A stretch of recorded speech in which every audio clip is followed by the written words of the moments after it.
Hello friends, আজকে উড়ানের এপিসোডে আমরা দেখতে পারবো পূজা ওরা সবাই যখন বাসায় আসলো। পূর্ণিমা বলল, আমার ঘরের লক্ষ্মী বড় বৌমা কোথায়?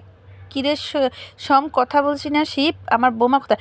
তখনই শিব বলল, তোমার বড় বৌমা ফট তো পালিয়েছে মা, আর তো খুঁজে পাইনি। আমি তো বলেছি সব নিয়ে পালিয়েছে। এই ফট বলাতে শিবকে এমন এক ঘুষি মারলো, এক ঘুষিতে রক্ত বের হয়ে গেল। তখন সবিনয় জিজ্ঞেস করলো, ছোট ভাইকে বড় ভাই কি এরকমভাবে মারে? তখন মহারাজ আসলো। মহারাজকে দেখে পূর্ণিমা আর অনেক ভয় পাচ্ছে। তখন মহারাজ শিবকে বলল, শিব তুই কি এর প্রতিশোধ নিবি না?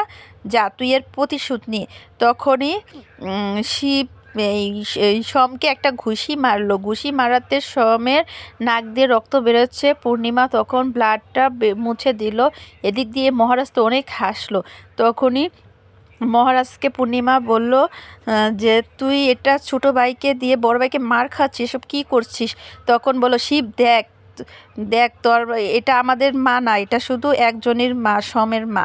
তখনই পূর্ণিমা বলল, তোর বউকে নিয়ে তুই এই বাড়ি ছেড়ে চলে যা। তখন মহারাজ বলল, না, তোমার কথা এই বাড়ি ছেড়ে যাবো না। তুমি ছাড়া আমার ভালোবাসার অনেক মানুষ আছে, তাই তোমার অপমান সহ্য করে হলেও আমি এই বাসায় থাকবো।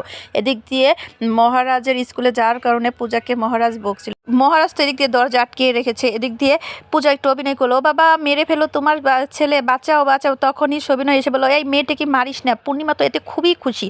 তখন বললো, তখন পূজাকে বলল, এই মেয়ে, তোমাকে না বলেছি মহারাজকে ডিভোর্স দিয়ে এই বাড়ি ছেড়ে চলে যাও, তোমার বন্ধু আবিরের সাথে বিয়ে করো। কথা শুনে মহারাজ খুবই কষ্ট পেল। মায়ের মুখে এরকম কথা শুনে অবাক।